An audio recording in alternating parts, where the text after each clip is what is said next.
En esta mañana vamos a estar aprendiendo también de que es importante hacer lo que Dios nos dice cuando Dios nos lo dice que lo hagamos. Si ustedes leen la Biblia, no vayan, yo le voy a hacer el recuento rápidamente a manera de introducción. Si ustedes leen el capítulo número 1 y el capítulo número 2 del libro de Éxodo, esos dos pasajes nos dicen varias cosas que yo quiero compartir con ustedes brevemente en esta mañana a manera de introducción.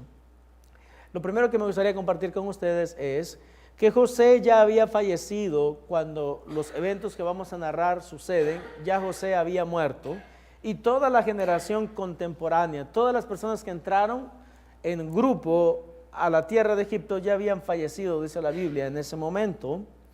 Dice la Biblia también de que el pueblo de Dios se había fructificado, el pueblo de Dios había fructificado, el pueblo de Dios se había multiplicado y se había fortalecido. En los versos que siguen, la Biblia nos dice de que se levantó un faraón que no conocía a José. Eso de que no conocía a José se refiere a la verdad de que nosotros muchas veces se nos olvida lo que la gente ha hecho por nosotros. No significa de que este faraón no sabía quién era José, significa que no lo tenía en la misma estima en que lo tenía el faraón anterior. Si ustedes no recuerdan, a manera de recordatorio para usted y para mí, para que nosotros no seamos de esa manera, porque muchas veces somos, y verdaderamente cuando tú piensas bastante te das cuenta de que algunas veces tú eres igual. ¿Se acuerdan cuando no el faraón, pero se acuerdan cuando Potifar puso preso a José? ¿Se acuerdan de que habían dos personas que le servían al rey y que delinquieron en contra de él y que el rey faraón los mandó a la cárcel? Era el copero y el panadero. ¿Se acuerdan de los dos, verdad? Ahora dice la Biblia de que ellos tuvieron un sueño y José le dijo qué significaba el sueño, pero una de las cosas interesantes es que cuando José miró que que el copero iba saliendo, le dijo, acuérdate de mí cuando ya esté restituido. Sin embargo, amados hermanos, la Biblia nos dice que pasaron 2 años, y que si no hubiera sido porque el Señor puso ese sueño en el faraón, el copero realmente nunca se hubiera acordado de lo que le pidió José que hiciera por él. Y ese copero, ¿verdad?, es un reflejo de nosotros. Muchas veces a nosotros se nos olvida lo que las personas han hecho por nosotros.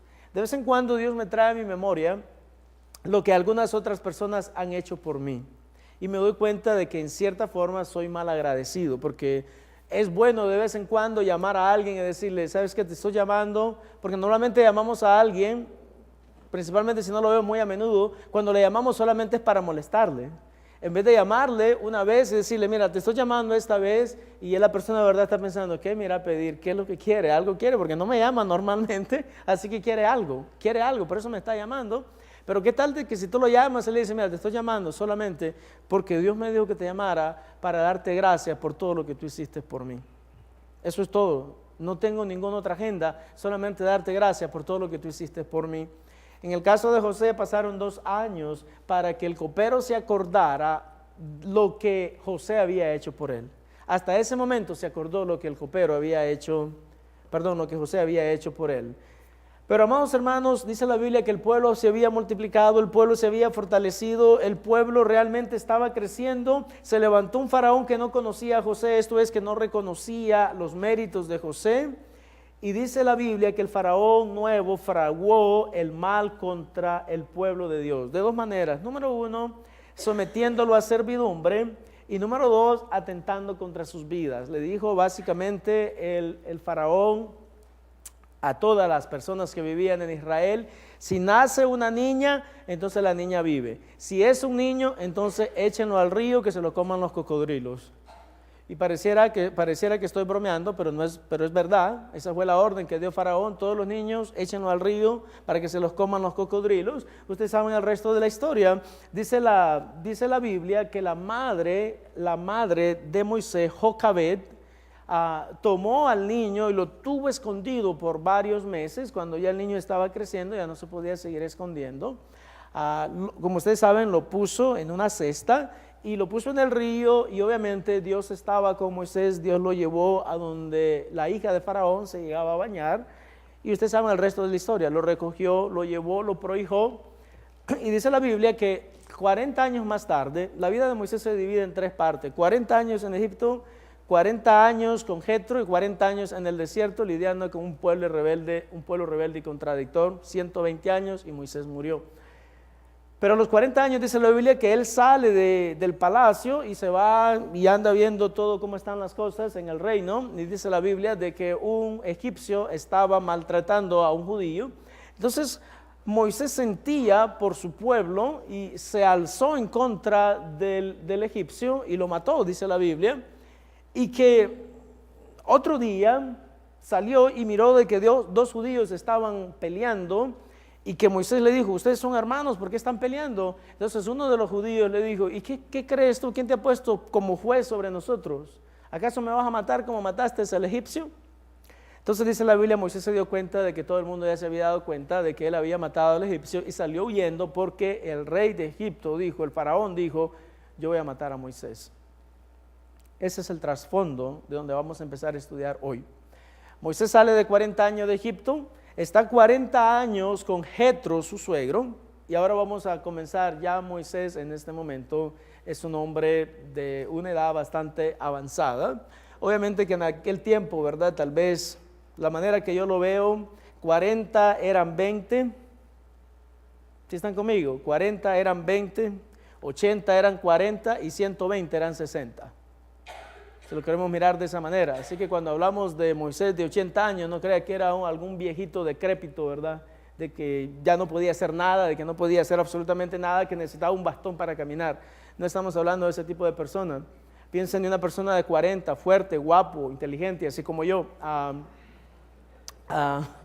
Forget about Pero más o menos para que tengan una idea, un Moisés de 80 años es como una persona de 40 años en este tiempo, más o menos, si lo queremos entender de una manera realista. Dice la palabra del Señor de que verdaderamente Moisés trata de tomar las cosas y solucionar el problema en sus propias fortalezas y en sus propios medios, pero no funciona. Lo que ocasiona esto es que se tenga que salir a huir, pero Dios lo va a llamar para cumplir un propósito específico. Y hoy aprenderemos 4 elementos esenciales que caracterizan el llamamiento de Moisés de parte de nuestro Dios de pactos. 4 cosas que son claves en el llamamiento de Moisés son las que vamos a estar mirando nosotros en esta mañana, y para eso les invito de que abran sus Biblias en el libro de Éxodo, en el capítulo número 3. Lo primero que vamos a estar estudiando es de que Dios llama en medio de nuestras actividades cotidianas. Amados hermanos, Dios nos llama cuando cumplimos nuestras funciones regulares. La Biblia dice en el libro de Éxodo, capítulo número 3, apacentando Moisés las ovejas de Jetro su suegro, sacerdote de Madián, llevó las ovejas a través del desierto y llegó hasta Horeb, monte de Dios. Déjeme decirle algo importante. Dios nos va a llamar a que cumplamos una misión específica en el lugar de actividad cotidiana donde nosotros nos desempeñamos. No espere, ¿verdad?, de que tiene que ser en un momento especial que el Señor le va a decir, esto es lo que yo quiero que tú hagas por mí. La comisión de Dios se le va a dar al individuo de que está cumpliendo sus actividades diarias, sus funciones cotidianas. ¿Qué dice la Biblia que andaba haciendo Moisés? No, Moisés estaba de rodillas buscando de Dios en ese momento y recibió el llamamiento de parte de Dios. ¿Qué dice la Biblia que andaba haciendo Moisés? ¿Qué dice? El verso número 1 dice, apacentando Moisés las ovejas de Jetro su suegro, simplemente significa él llevaba las ovejas y es en ese momento que está cumpliendo su función regular, cotidiana, diaria, de que Dios le va a llamar. No obstante, déjeme decirle algo importante, y es de que Dios nos llama cuando cumplimos nuestras funciones regulares, pero Dios determina el lugar y la hora exacta del llamamiento. Va a haber un momento en tu vida en que Dios te va a llevar a un momento específico, un lugar específico, donde Él te va a hacer un llamado específico para una obra específica que Él quiere que tú cumplas. Y eso le sucedió a Moisés. Dios lo llevó, dice la Biblia, al monte Horeb. Para aquellos que les gusta saber un poco de historia, el monte Horeb es el mismo monte Sinaí. El monte Sinaí es donde Moisés recibió los 10 mandamientos. Y vamos a estar aprendiendo más tarde que una de las señales que el Señor le va a dar a Moisés es, ¿cómo sabes tú de que yo te estoy mandando y que lo que yo te digo se va a cumplir? Le va a decir Dios a Moisés, ¿sabes por qué tú debes de comprender de que lo que yo te digo se va a cumplir? Porque tú me vas a regresar aquí y me vas a adorar en este monte. Tú y todo el pueblo de Israel van a regresar y me van a adorar en este monte Sinaí. Amados hermanos, déjenme decirle de que Dios determina el medio en que se nos manifestará. Dice la Biblia, noten el verso número 2 y el verso número 3, y se apareció el ángel de Jehová en una llama de fuego en medio de una zarza. Y él, esto es Moisés, miró y vio que la zarza ardía en fuego y la zarza no se consumía. Moisés se siente atraído por esto. Noten el verso número 4, el verso número 3. Entonces Moisés dijo, iré yo ahora y veré esta grande visión. ¿Por qué causa la zarza no se quema? Moisés se siente atraído por la zarza que ve, porque la zarza está ardiendo, pero la zarza no se quema, no se consume. Amados hermanos, déjenme decirle que Dios determina el medio en que se nos manifestará. En este caso, a Moisés se le manifiesta por medio de una zarza. Pero la zarza en este pasaje no es lo más importante. Lo más importante es que a Moisés se le manifiesta el ángel de Jehová. Para aquellos que les gusta un poco la teología, déjenme decirle que la mayoría de los eruditos, y yo estoy de acuerdo, no porque sea erudito, pero porque para mí tiene mucho sentido, la mayoría de los eruditos, las personas que estudian realmente la Biblia, han llegado a concluir de que cada vez en la Biblia que aparece la palabra el ángel de Jehová, muy posiblemente se refiere a una manifestación preencarnada de Jesucristo. Cada vez de que usted mire el ángel de Jehová, obviamente, ¿verdad? Cuando habla del ángel de Jehová específicamente, el ángel de Jehová, los eruditos comprenden de que se refiere a la persona de Jesucristo de una manera antes de su encarnación. Y eso lo dejo a manera de información para aquellos que les interesan las cosas importantes, que tal vez sería importante saber y sería importante manejar. Pero Dios determina el lugar, Dios determina el medio, Dios nos da a conocer su santidad y nos invita a que reconozcamos nuestra inmundicia. Cuando Dios nos llama, cuando Dios decide el día, cuando Dios decide la hora, cuando Dios decide el lugar, cuando Dios decide el medio, Dios también nos dice, yo quiero que ustedes entiendan de que yo soy santo, santo, santo y ustedes son impuros, impuros, impuros. Son personas sucias, son personas que realmente en relación a la santidad mía, ustedes todos son trapos de inmundicia, como dice la Biblia. Ahora, vamos a explicar eso más tarde para que nadie se sienta mal, ¿verdad? Y que piense que le estamos ofendiendo en esta mañana, porque no es nuestra intención ofender a nadie. Pero Dios nos da a conocer su santidad. Noten el verso número 4. Viendo Jehová que él iba a ver, si notan algo interesante, ahora ya cambiamos de el ángel de Jehová, ahora estamos hablando de Jehová mismo. De Jehová mismo, viendo Jehová que él iba a ver, lo llamó Dios de en medio de la zarza y dijo, Moisés, Moisés, y él respondió, heme aquí, y dijo, no te acerques, quita tu calzado de tus pies, porque el lugar en que tú estás, tierra santa es. Déjenme explicarle estos versos, amados hermanos, hay por lo menos 2 o 3 maneras de entenderlos. Lo primero, dicen las personas estudiosas, y lamentablemente yo no estoy muy de acuerdo que ese sea el significado, pero dicen los estudiosos de que Moisés haya recibido la orden de parte de Dios de que se quite el calzado, es un símbolo que expresa de que tú debes de tener respeto cuando te acerques a Dios. Yo estoy de acuerdo en eso en parte. Yo prefiero algo que le voy a decir más tarde, qué significa para mí realmente de que Dios le haya dicho a Moisés de que se quitara las sandalias, porque el lugar donde él estaba era santo. Pero dicen que la idea de las sandalias es, por lo menos en la cultura oriental, de que cuando tú llegas a una casa, tú te quitas el calzado por respeto a la persona que vive en esa casa y por respeto a la casa. Te quitas el calzado. Entonces, obviamente que la actitud de Moisés de venir sin quitarse el calzado es una actitud irrespetuosa, como Dios, así es como Dios lo ve, y Dios le va a decir a Moisés, quítate el calzado.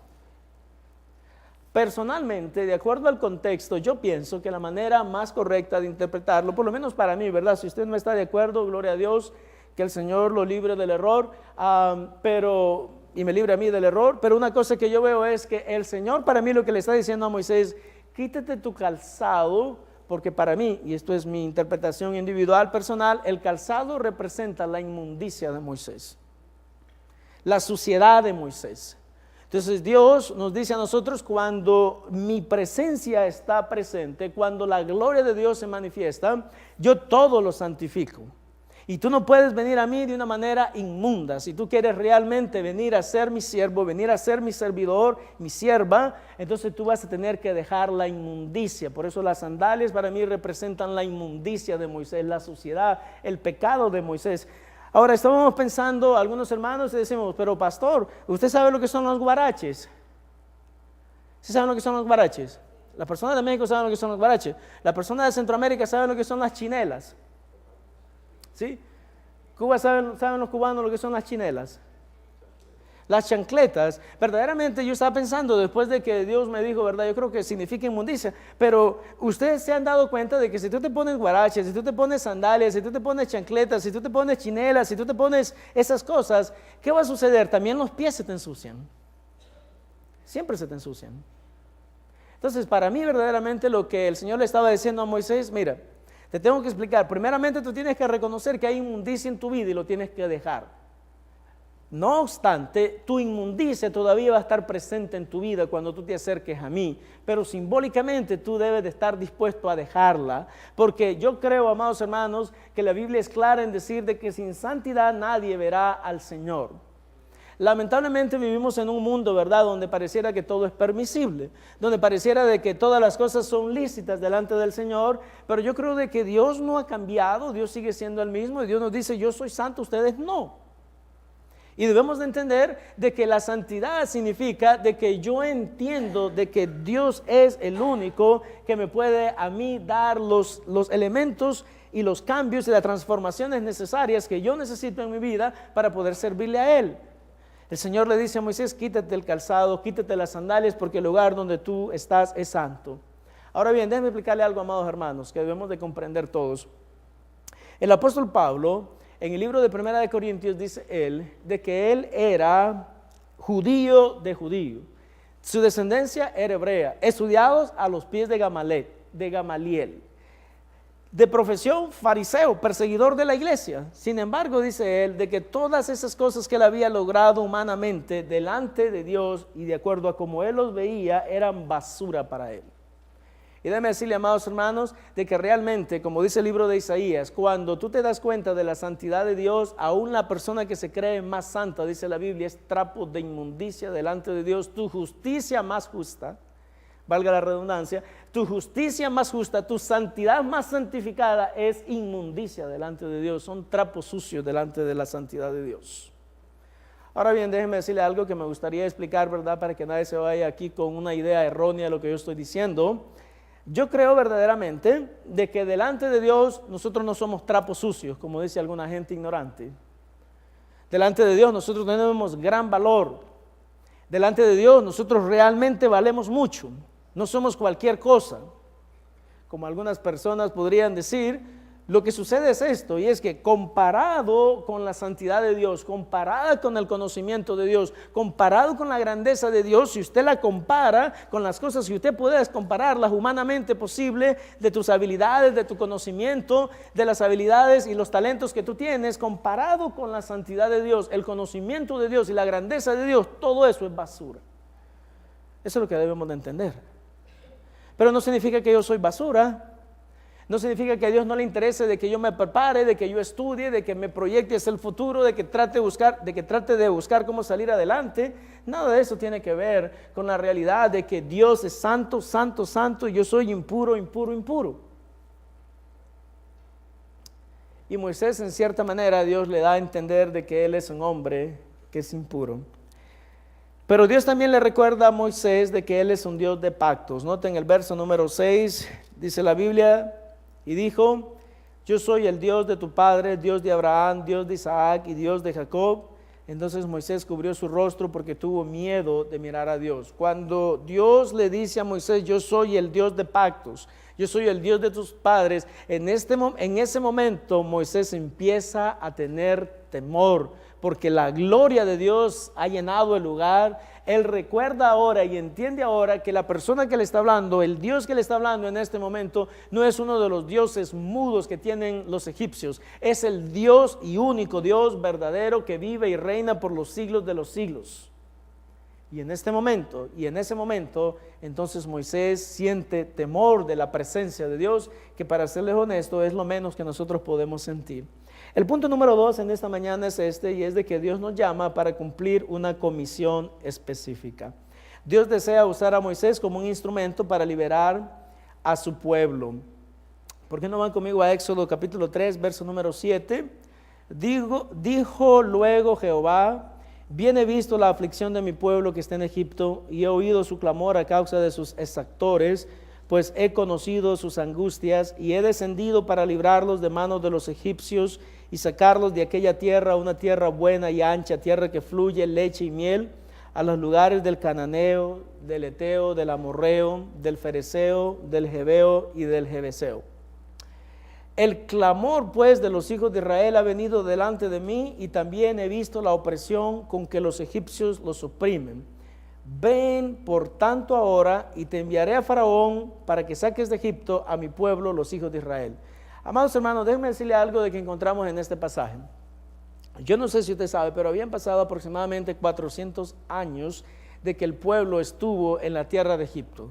Por 400 años pareciera que Dios no había oído nunca el clamor de ellos. Parecía que a Dios no le interesaba lo que estaba sucediendo en sus vidas. Parecía que a Dios le interesaba un pepino realmente cuál era la situación de los judíos que estaban viviendo en el área de Egipto. No obstante, dice la Biblia en los versos que acabamos de leer, de que Dios mira nuestras aflicciones, de que Dios oye nuestro clamor, de que Dios conoce a nuestros opresores y que Dios conoce nuestras angustias. Esto nos debe de dar ánimo a nosotros que estamos pasando por dificultades, o que está usted pasando por dificultades o problemas o un sinnúmero de vicisitudes en este momento, porque tú debes de entender que aunque aparentemente parece de que Dios no está escuchando tu oración, Dios está escuchando tu oración. Y Dios está viendo tus angustias, y Dios está viendo tus padecimientos, y en uno de estos días, en un momento determinado, el Señor va a decir: yo voy a descender y voy a sacar de la angustia, voy a liberar a estas personas, voy a librarlas de la opresión y voy a darles el fin que ellos se merecen de acuerdo a sus obras. Amados hermanos, es bueno saber de que Dios mira nuestras aflicciones, de que Dios oye nuestro clamor. Ahí está Dios llamándonos ya. Conocen nuestros opresores y conocen nuestras angustias. Dios desea liberar a su pueblo, y Dios comisiona a Moisés para que por medio de él se cumpla su propósito. Dios le dice a Moisés 3 cosas básicamente. Dios le llama, Dios le comisiona y Dios le da una misión. Noten el verso número 10, lo primero que Dios le dice a Moisés es: ven, tú tienes que venir. ¿Cuándo? Ahora. Por tanto, ahora, y te enviaré. Esta es la misión. La comisión, mejor dicho, es ir a Faraón y decirle el mensaje que yo te tengo que decir. ¿Y cuál es la misión? La misión es sacar al pueblo de Israel de la esclavitud en que se encuentran en Egipto. Amados hermanos, déjenme decirle de esta mañana de que hay muchas personas que están esclavizadas. Dice la palabra del Señor de que el que es esclavo del pecado, el que vive en pecado, es esclavo del pecado. Eso es San Juan 15:16. Pero el Señor ha venido para liberarnos. Moisés en la Biblia es un símbolo de Jesucristo, el que libera, el que trae el mensaje de liberación y que nos da liberación en sí mismo.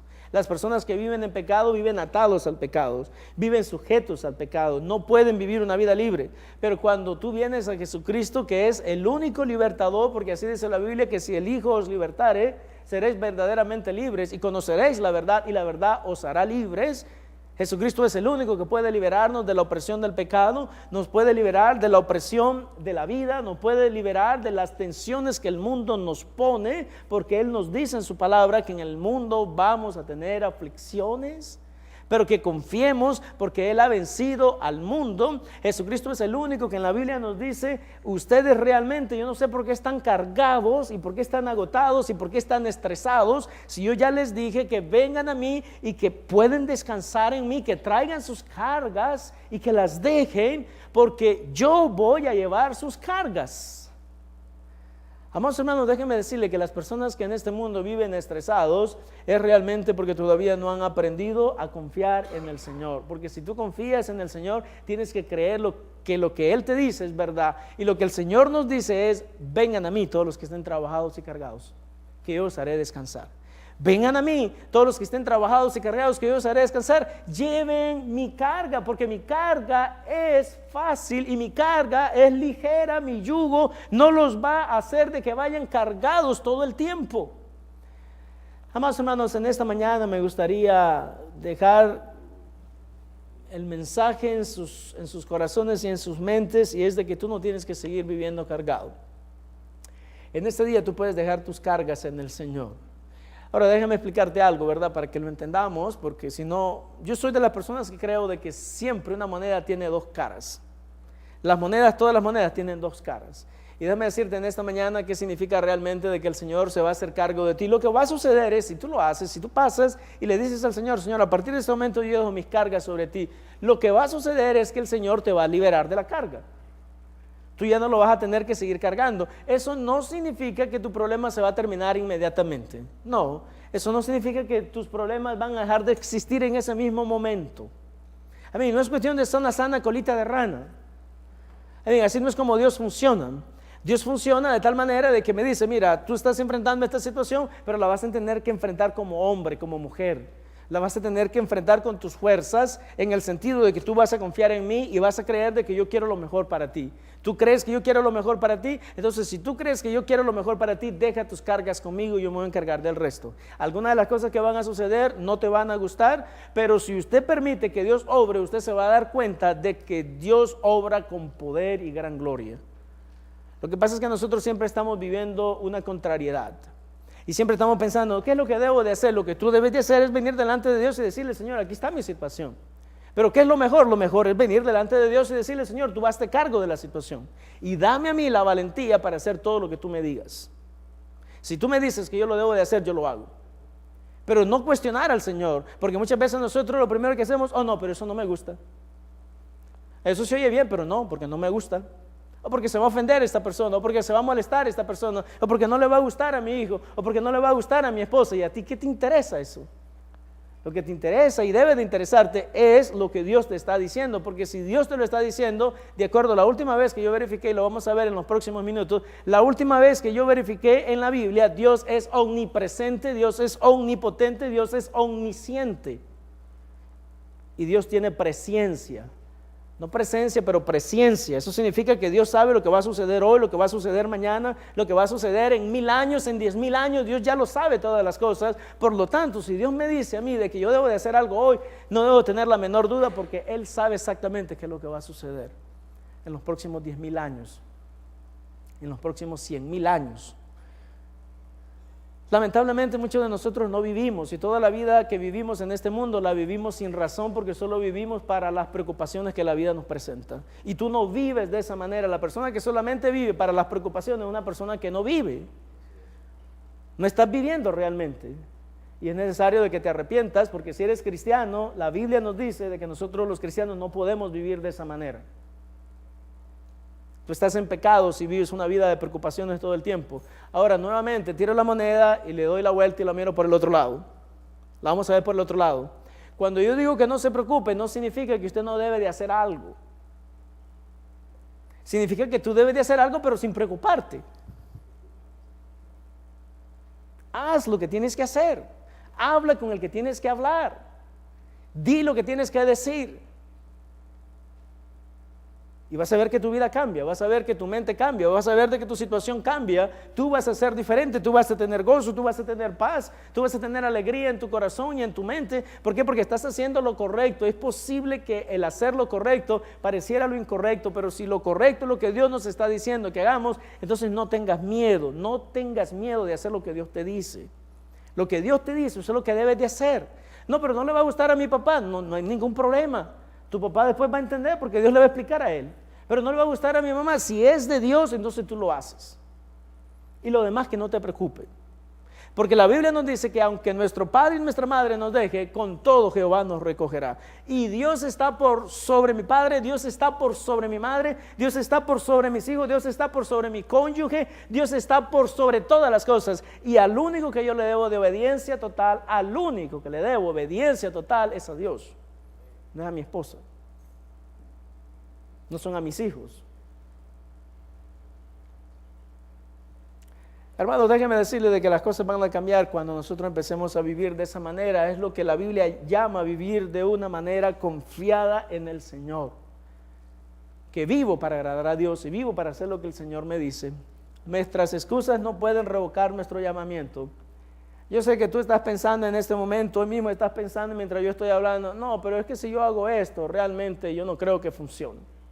Excusa es esa. No, pero si yo tomo esa decisión, eso va a molestar a mi hijo, va a molestar a mi hija. Excusa es esa. Y si yo le digo esto a mi esposo, entonces no le va a gustar. Bueno, pues si es bíblico y es correcto, díselo, no tengas ningún problema, no tengas miedo. La palabra nos dice en la Biblia de que no debemos de ser temerosos. Por lo menos a Josué le dice la palabra, le dice el Señor Dios Todopoderoso a Josué, mira que te mando que te esfuerces y seas cobarde. Seas valiente. Amados hermanos, déjenme decirle honestamente en esta mañana de que el triunfo suyo y el triunfo mío está basado en la obediencia a Dios, basada en la valentía que Dios me da para obedecer lo que Él me dice que haga. Cuando yo puedo actuar de esa manera, entonces Dios sonríe y Dios me dice, este es un hombre o esta es una mujer en la que yo puedo confiar, porque Él está dispuesto a hacer lo que yo le digo. Lo que yo le digo. Amados hermanos, y necesitamos de esos hombres, necesitamos de esas mujeres. No demos excusas. Moisés va a empezar a darle excusas a Dios. Le va a decir al Señor, y no lo vamos a ver por cuestión de tiempo, pero lo primero que le va a decir, ok, supongamos que yo voy a Egipto. ¿Y qué le voy a decir al pueblo? ¿Qué le voy a decir al pueblo cuando yo llegue? Supongamos que vaya. Y honestamente, si yo hubiera sido Dios, como le decía a los hermanos, yo le hubiera dicho a Moisés, ¿y quién te ha dicho a ti que yo te estoy enviando por tu linda cara? ¿Quién te ha dicho a ti que yo te estoy enviando porque tú eres muy inteligente? Yo no lo estoy haciendo por ninguna de esas razones. Yo te estoy enviando porque yo quiero enviarte, número uno, y número dos, la razón por la cual tú debes de tener confianza en mí es porque yo te estoy enviando. Perdóname, Señor. Sí, mira, tú me pides que te dé una señal. ¿Sabes la señal que te voy a dar? La señal que te voy a dar es bien sencilla. Piensa, hermano, lo que el Señor le dijo a Moisés. Porque eso es algo que a mí me ha hecho pensar y me ha hecho pensar y me ha hecho pensar y me ha hecho pensar. La señal que Dios le dio a Moisés es esta. Estamos en el monte Horeb, ¿verdad? Este es el monte Sinaí, este es el monte de Dios, ¿no es verdad? Sí, este es el monte de Dios, este es el monte Sinaí, este es el monte Horeb. Bueno, déjame darte una señal de que yo voy a ir contigo. La señal que yo te doy es que tú vas a regresar a este monte, tú y todo ese pueblo que esté en Israel, y aquí me van a adorar. Pero eso, cuando nosotros vengamos, que ya salimos, ¿no es verdad? Pues esa es la señal que te doy, porque las cosas que yo te digo se van a cumplir o se van a cumplir o se van a cumplir. Y yo te garantizo de que tú y todo el pueblo que está en Egipto me va a venir a adorar en este monte. Esa es la señal que tú tienes. Amados hermanos, déjenme decirle de que Moisés va a tener que dejar de ponerle excusa a Dios y va a tener que creerle. Y efectivamente Moisés va a creerle al Señor, y después de que le pone todas las excusas del mundo, yo no puedo hablar, manda a mi hermano, yo tengo inhabilidad de esto, yo tengo inhabilidad de aquello, yo no sé tantas cosas, yo no conozco el hebreo, yo no conozco el arameo, yo no conozco el griego, yo no conozco mucha la Biblia. Como todos nosotros ponemos excusas, siempre estamos poniendo excusas para todo. No, pero yo no puedo hacer eso. ¿Y qué es lo que tú puedes hacer? Lo único que puedes hacer realmente es poner excusas. Eso es lo que realmente puedes hacer bien, porque eres profesional en poner excusas. Pero dejemos de ponerle excusas al Señor y vamos a mirar de que Dios nos puede usar. Voy a terminar de esta manera, y es diciéndoles, para que usted y yo lo recordemos, porque obviamente a mí también me trae a la memoria todas las veces que Dios me ha dicho que haga algo y yo no lo he hecho. ¿Right? No crean que yo le estoy diciendo a ustedes. No, también hay cosas que Dios me ha dicho, haz esto, y yo he tenido temor, yo he tenido un espíritu de cobardía, yo no he tenido la sensatez de obedecer al Señor. Pero déjeme decirle de que he aprendido en los últimos años principalmente de que en este mundo lo más importante que yo tengo es mi relación con Dios, y la obediencia que le tengo a Dios es sinónimo de bendición en mi vida. Lo más que tú le obedeces, la mayor bendición que tú vas a tener. ¿Tú quieres vivir una vida mediocre todo el tiempo? ¿Quieres vivir una vida que realmente solamente vive para preocuparte, para estar en un mundo que no vale la pena? Entonces sigue desobedeciendo al Señor. Pero si tú empiezas a obedecerle al Señor, te vas a dar cuenta que hay grande bendición en la obediencia.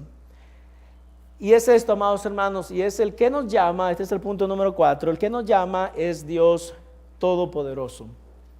El Dios Todopoderoso nos llama. Note lo que dice Éxodo capítulo 3. En el verso número 13. dijo Moisés a Dios: he aquí que llego yo a los hijos de Israel y les digo: el Dios de vuestros padres me ha enviado a vosotros.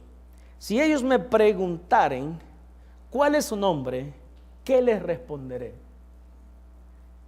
¿Qué les responderé? Y respondió Dios a Moisés, yo soy el que soy. Y dijo: así dirás a los hijos de Israel: yo soy, me envió a vosotros. Amados hermanos, déjenme decirle algo en esta mañana de que tal vez es muy importante que usted conozca y entienda. La palabra yo soy el que soy es el nombre con el cual Dios se da a conocer a su pueblo. Muy posiblemente la mayoría de eruditos consideran de que cuando Dios dice yo soy el que soy, se refiere a que Él es el que existe desde siempre. En el Nuevo Testamento, la palabra que se utiliza en un lenguaje tal vez más conocido para nosotros es la expresión que Dios usa: yo soy el Dios que siempre ha sido, el Dios que siempre es y el Dios que siempre será. Yo soy el alfa y yo soy el omega. Yo soy el principio y el fin. Yo soy el inicio de todas las cosas. Fuera de mí no hay Dios. Yo soy el único Dios verdadero. También en el lenguaje hebreo, muy posiblemente la palabra que estamos hablando es la palabra Yahweh, no la palabra Jehová, porque lamentablemente cuando nosotros utilizamos la palabra Jehová no es una palabra que aparece en la Biblia. La palabra que aparece en la Biblia es la palabra Yahweh y no tiene vocales. Entonces nosotros nos damos cuenta cuando tú estudias la historia de Israel, si ustedes estudian los mandamientos, el primer mandamiento dice, ¿qué dice? No tendrás dioses ajenos delante de mí. El segundo mandamiento: no te harás imágenes. Y el tercer mandamiento: no tomarás el nombre de Jehová tu Dios en vano. Cuando los israelitas hablaban de Dios, ellos jamás utilizaban, ni hoy en día tampoco lo hacen, jamás utilizan el nombre Jehová o el nombre Yahweh, porque el nombre en sí es un nombre santo y no se debe de utilizar, de acuerdo a la comprensión judía. Entonces, ¿qué es lo que hicieron? En vez de poner Yahweh, en vez de poner el nombre de Dios ahí, ellos utilizaron la palabra Adonai. La palabra Adonai es la palabra que expresa a Dios mismo.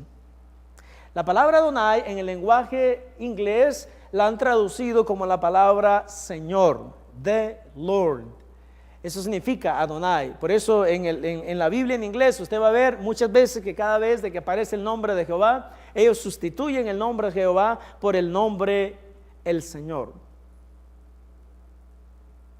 Y es una forma de respeto para expresar de que el nombre de Dios no se puede dar a conocer. Ahora, obviamente, basado en esto, los islámicos están completamente perdidos como una cabra en una procesión cuando dicen que el nombre de Dios es Alá.